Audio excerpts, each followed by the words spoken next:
We will continue discussion of viscoelasticity, and this week we will start looking at the clear definitions associated with type of experiments that we do to characterize the viscoelasticity.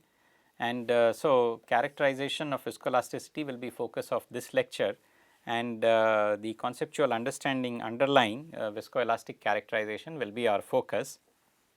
We will look at what is the set of techniques which are used for characterization of viscoelasticity, which we will classify as dynamic testing. And two examples of these dynamic tests, creep and stress relaxation, we will focus in this lecture, and then oscillatory response we will focus on next lecture. So, we have seen earlier using stress strain curves we could characterize properties of material like polymer, and we could look at the elasticity and plasticity in the material, and this quantitative measurement of elasticity and plasticity was possible due to static tests which gave us the strain and stress curves, and these were done at constant strain rate. So, here the time is not explicitly factored in, and but I have given a lot of justifications for saying that why time is important and rate effects are very important in case of viscoelasticity. So, therefore, static tests where time is not explicitly recorded are not very useful to characterize viscoelastic materials. So, therefore, we look at dynamic tests when we characterize viscoelasticity, and therefore, instead of looking at stress strain curves, we quite often will look at the variation with respect to time, and then from there we will try to gather information about the viscoelastic quantitative response. And so, to do this we need twofold tools. We need on one hand theories, so that we can do a certain set of experiments and then actually achieve the measurement. So, what theoretical formulations do we need?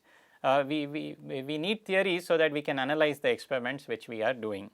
So, for example, we first need to find out and talk about what are the different types of idealistic deformation that we can impose on the material. So, in a real engineering application, of course, all of this is very complicated. A beam in a building or a bridge or a fluid which is lubricating the joints is subjected to all different kinds of deformation, all different rates of deformation. And so, therefore, to understand the material response in a lab case, or when we are trying to begin designing with new materials, we first need to understand the response under much more controlled conditions. And so, this is done in dynamic test by first talking about what is the type of deformation that we impose, what should be the sample geometry that we take, and what variable should we control and what variable should we measure. If we then specify these things, then based on mechanics we can arrive at definition of a response variable. What do I mean by this process? I can explain this for, let us say, a Hookean elastic material, which is a static test, but the whole process has to be done for dynamic test where we are trying to characterize viscoelasticity. So, for a static test we say that okay, tensile tension will be the mode. So, that is the type of deformation. Sample geometry may be a sheet or a film or a dog bone sample, and the control variable is strain rate. So, the material is being strained at a fixed rate, and then the measured variable is, let us say, stress. So, I know already what is the amount of strain at each and every instant of time, and stress is what is being measured. And then by saying that stress will be proportional to strain, and then the slope of stress strain graph will be the modulus, and that is the response variable we are talking about. So, therefore, before we do the experiment we need all these theoretical foundations for us to really make the measurement of modulus. And so, this is the same thing true when we have so many different ways of analyzing viscoelastic response, but in each case underlying theory is required, and once we have the theory then we need to prepare sample according to the deformation mode that we have chosen and the sample geometry that we want, and then we need to carry out a measurement protocol in the instrument so that we can do the measurements and then basically arrive at the final goal, which is to actually measure the response variable. So, the control and the measurement variables more often will be some torque or force or current or voltage in case of electric measurement or position and rate in case of viscoelastic measurements. So, just looking at one of the exam question, the change in stress as a function of time at a fixed strain. So, clearly in this question, of course, what is not asked is really the type of deformation and the sample geometry, because this is not a quantitative, we are not looking at a number itself, but idea of doing an experiment of this where we control. So, the stress strain is being controlled, it is a fixed strain, and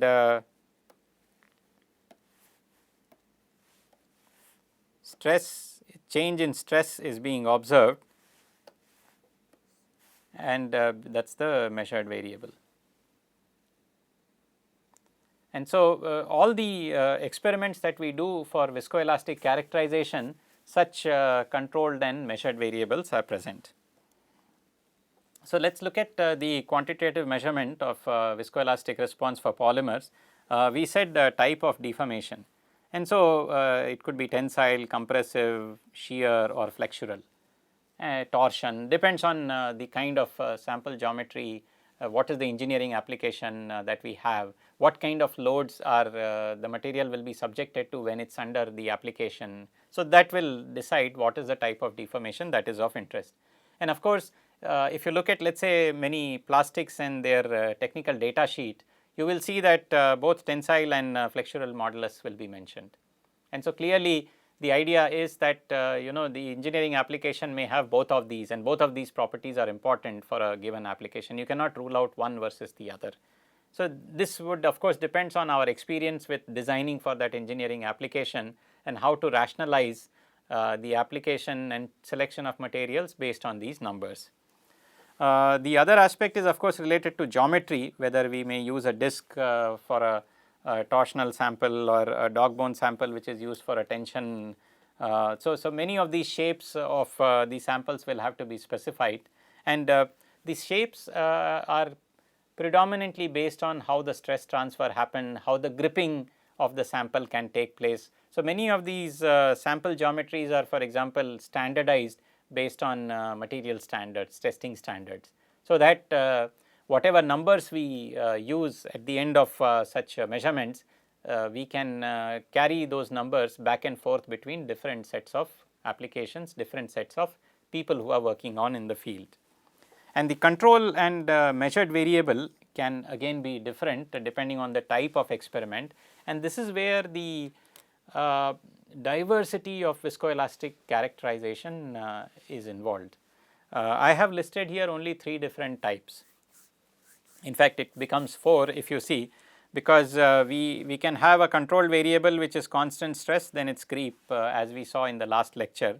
Stress relaxation is when strain is constant, and we also have the measured variable which are different. So, in case of creep we measure strain, in case of stress relaxation we measure stress. We could do an oscillatory experiment where we apply a sinusoidal strain or control it, and we measure a sinusoidal stress. Alternately, we could also apply a stress and measure strain. So, therefore, these are 4 different ways of conducting an experiment and deforming the sample and characterizing its viscoelastic response.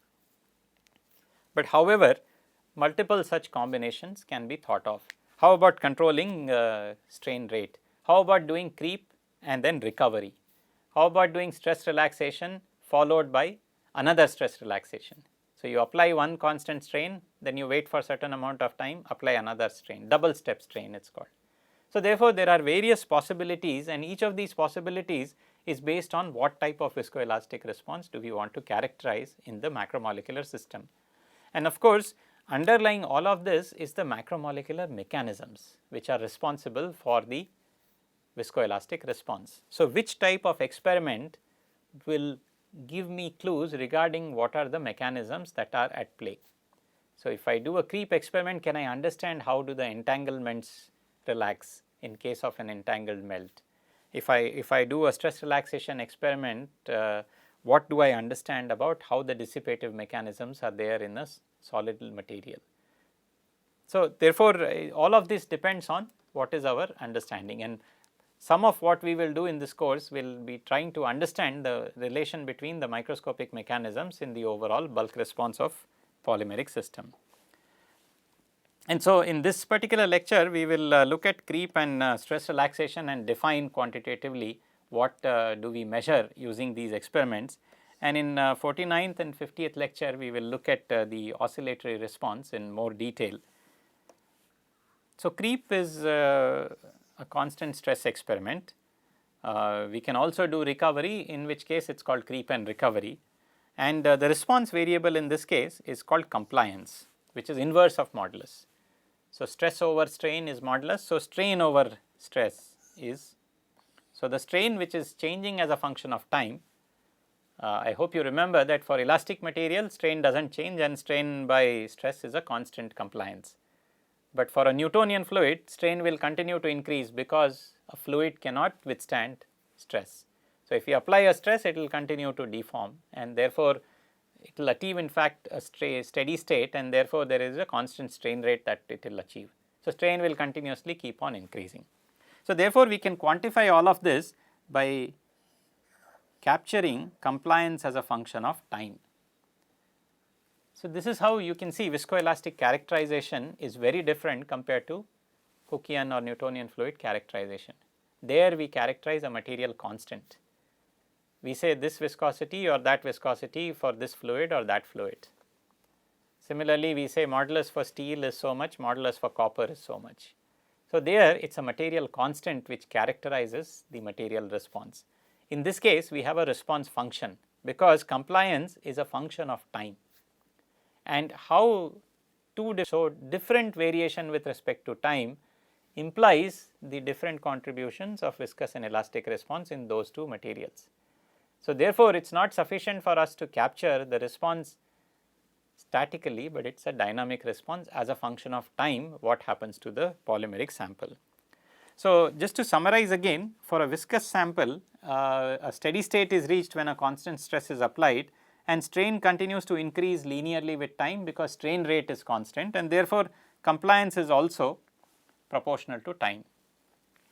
For an elastic material, as soon as stress is increased, strain will also jump instantaneously, because remember, for an elastic material, instantaneous value of stress determines what is the instantaneous value of strain and vice versa. So, therefore, since stress is constant, the strain also is constant throughout, and then it is a constant compliance. So, if you were to look at these variations, what you have in case of fluid is just a constant increase. In case of a solid, you have a constant, and in case of a viscoelastic material, you may have some initial jump and then it becoming constant. It is possible that there may not be any jump and then it may continue to increase. It is also possible that there is no jump, but it will become constant. So, all possibilities are there, and you can see that this has features of both viscous and elastic responses. So, for example,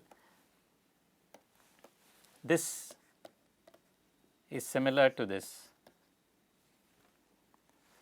This becoming constant is similar to this remaining constant. So, therefore, a viscoelastic material has a combination of instantaneous increase, gradual increase or constant strain. So, all of these possibilities are there, and therefore, we can only characterize the viscoelastic material, the macromolecular system at hand, if we characterize strain as a function of time. And then based on this, we can say how much is the contribution of elastic or viscous response. So, clearly between this black sample which has an instantaneous jump, we know that there is contribution of elasticity, while the blue and the green samples have no instantaneous jump, and so which is an indication of instantaneous strain is absent in those two materials. So, therefore, we can get an idea about what is the nature of this material. On the other hand, if you look at the green, it becomes constant, so which is again a constant compliance which is related to solid. However, the blue continues to increase, which is increase in strain analogous to a fluid like material. So, some of these may be classified as viscoelastic fluid like or viscoelastic solid like material depending on our characterization. But the key here is to characterize the dynamics of response, to look at it as a function of time and to look at the whole function itself. And of course, since I have talked about an increase and then becoming constant, an exponential function is one of the easiest one, and we will see that Voigt model, which is the simplest model to describe creep, shows an exponential increase and then becoming constant. Let us look at the other experiment, which is stress relaxation, and where we apply a constant strain, and again there is a response variable, and again it is a function of time. I have also mentioned basically the symbols which are used in shear or in tension. So, in largely solid like systems we use tension as a predominant mode or sometimes flexural mode, but for fluid like systems we use largely shear mode. So, that is why if you look at different books or different resources, you may find different symbols being used. Generally, E is used for tensile mode and G is used for the moduli associated with shear mode. So, here now stress as a function of time is being measured and divided by the constant strain. If this is basically a modulus, but the modulus is a function of time. So, modulus depends on time. So, again it is a response variable, but it is a function of time. So, it is not one value, but we have to look at how this varies as a function of time and then look at the overall characterization. So, in case of viscous fluid, the stress falls off immediately to 0 because constant deformation, when it is applied on a fluid, nothing happens, it deforms and then it stays there. On the other hand, the elastic solid, as soon as we apply the strain, the atoms molecules will be pulled apart and they will remain in that position by storing the strain energy, and then when we release it, it will come back. So, therefore, in case of solid materials there is no relaxation, there is no dissipation of energy. In case of fluid, there is complete dissipation of energy. Whatever strain was applied, all that mechanical energy is completely gone and dissipated in the material. But viscoelastic material on the other hand will have combination of some decay which is instantaneous or maybe gradual, and eventually it may reach a constant stress, it may reach 0 stress. If it reaches a 0 stress, then it is more like a fluid like response. If it reaches some constant stress, then it is more like a solid like response. So, different viscoelastic materials will have different properties, and we will see that the simplest model, which is a Maxwell model for viscoelastic materials which can explain stress relaxation, shows an exponential decay. And in all of this, the time scale of the material and the time scale of the experiment will determine how fast or slow the decay is. So, same viscoelastic material, if I do experiment over much shorter amount of time, I will see more elastic response or decay will be less. If I do experiment over much longer period of time or also at higher temperature, then I will see more viscous response or lot of decay in stress. So, therefore, viscoelastic characterization is feasible when we do such dynamic tests and characterize the response functions which are basically either creep compliance or stress relaxation. Later on we will define storage modulus and loss modulus and loss tangent and all the other variables associated with the different dynamic tests. So, with this we will close this lecture, and I hope that given the definition of stress relaxation that we have already seen, you have got the answer to the question which was posed on the slide number 3. So, we will continue this discussion of viscoelastic characterization in the next couple of lectures. Thank you.